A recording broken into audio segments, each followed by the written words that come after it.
be a symbol of precision, quality, and timeless design. But something went wrong.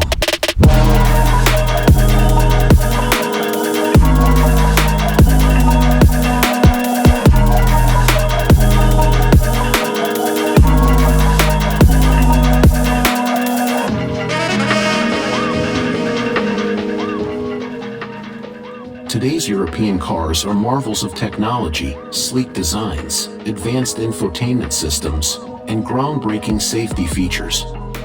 But as the saying goes, you get what you pay for, and that technology often comes with a hidden cost. The reality is, many modern European cars have started to show a worrying decline in overall reliability and build quality. While manufacturers boast about innovation, the truth is that these cars often face premature wear and tear. From failing electronics to expensive repairs, it's becoming clear that the focus on gadgets and luxury features may be coming at the expense of durability. Gone are the days when you could rely on a European car to last for decades. Instead, we're seeing more and more models that struggle to hold up after just a few years of use. It's a sad paradox. These cars might look impressive, but beneath the glossy surface, there's a price to pay that many owners only realize too late.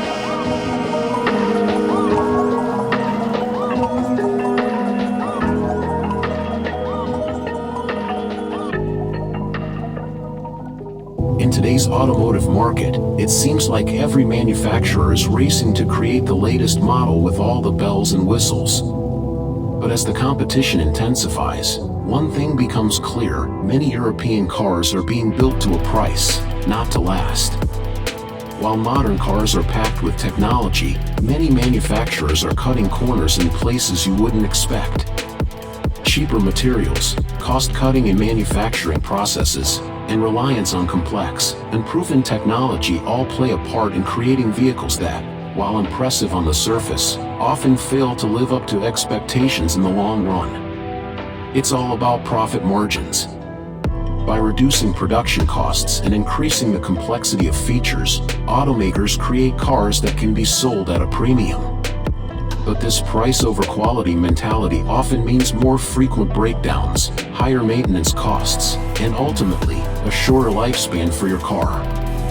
We've seen it time and time again. Cars that look great at first, but once the novelty fades, the flaws start to show. The truth is, if a car is built to meet a price, it's often not built to last. Once upon a time, European cars were more than just machines, they were works of art. The soul of a car came from its design, its character, and the connection it created with the driver. But today, that soul has been slowly but surely killed off. Not by innovation, but by regulations and corporate-driven design.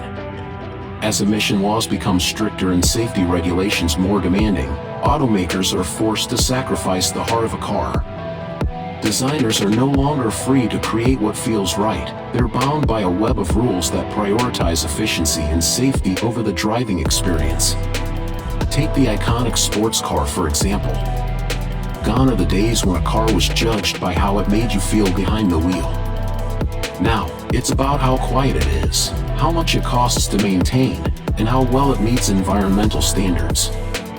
Performance and passion have taken a back seat.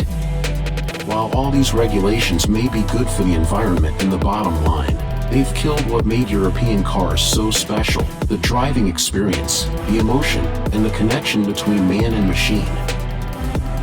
Electrification was supposed to save the European car industry, a bold new chapter, cleaner and smarter than ever before. But instead of leading the change, Europe is now struggling to keep up. While European automakers were busy maximizing profits from SUVs and luxury segments, Chinese manufacturers were quietly perfecting electric technology, building affordable, reliable EVs, and expanding at a breathtaking pace. Now, they're not just knocking on Europe's door, they're already inside, offering cars that cost less, charge faster, and often work better. The problem is, European brands entered the EV race too late, and for the wrong reasons. Instead of genuine innovation, most of their electrification push was driven by regulation and the chase for profit margins. They focused on high-end models with massive markups, leaving the affordable segment wide open for competitors from China. As a result, the European market, once a symbol of engineering excellence, is now being reshaped by global forces it can barely control. The shift to electric power should have been Europe's moment to lead. But today, it feels more like a desperate attempt to survive. Electrification has become the great equalizer. It stripped away decades of prestige, put every automaker on the same technological starting line, and revealed who truly knows how to innovate. Time is running out. The European car industry once defined what it meant to build with passion, precision, and purpose. But over the years, that spark has faded, buried beneath regulations, corporate greed, and short-term thinking. Yet, Europe still has something no one else does, a legacy of engineering brilliance, design mastery, and a deep understanding of what makes driving truly special. These are not relics of the past, they are the foundation for a comeback.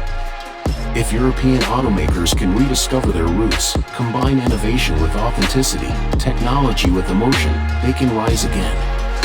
The world doesn't need another electric car. It needs one that feels alive. The question is not whether Europe can compete, but whether it still remembers why it built cars in the first place.